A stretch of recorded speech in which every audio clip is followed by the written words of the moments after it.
Hello everyone शांति पाठशाला को मु आपण मानंकु स्वागत जनाउछि।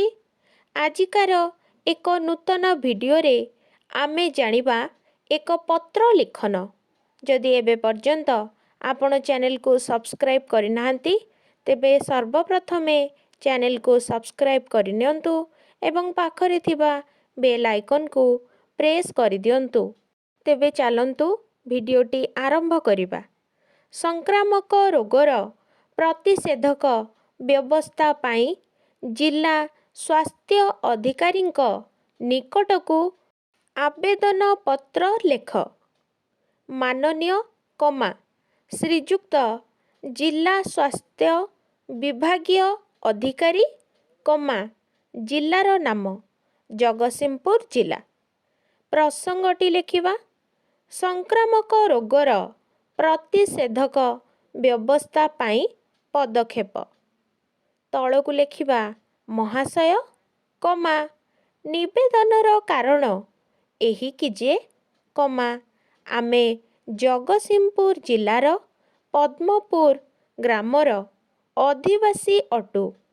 आम ग्रामटी जिला सदर महकुमा ठारू 45 किलोमीटर दूर रे अवस्थित। एही ग्रामरे हाराहारी 3000 ग्रामवासी अछंती। वर्तमान एठारे होइजा रोगर प्रादुर्भाव देखा देइछि। एही संक्रामक रोगरे आम ग्रामर आपाततः 10-11 जन लोक आक्रांत होइछंती।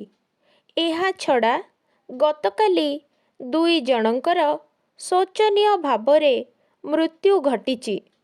वर्षा ऋतुरे माछी मानंकर उपद्रव एवं दूषित खाद्य पानीय हेतु एही रोग व्यापीबारे लागिछि। आम ग्राम निकटरे कौनसी स्वास्थ्य केंद्र नथिबारु झाड़ा बांतीर चिकित्सा करा जाई पारु नाही एवं जिला मुख्य चिकित्सालय उपरे निर्भर करिबाकू पड़ुछि। एणु आपणଙ୍କୁ विनीत अनुरोध जे आपण विभागीय निरीक्षकଙ୍କୁ तुरंत पठाई जल विशोधन व्यवस्था कराइबे एवं अभिज्ञ चिकित्सक प्रेरण करी एहार आशु प्रतिकार कले आम्भे उपकृत हेबु। डाहाण पटे तळकू रहिबो इति आपणଙ୍କ विश्वस्त ग्रामवासी वृंद। ता तळकू ग्रामवासींकर नाम बाम पाखरे रहिबो ग्रामर नाम एवं तारीख। आजिकार भिडियोटी आपणଙ୍କୁ किपरि लागिछि कमेंट माध्यमरे निश्चय जणाइबे एवं लाइक शेयर सब्सक्राइब करबाकू जमारू भूलिबेनी। धन्यवाद।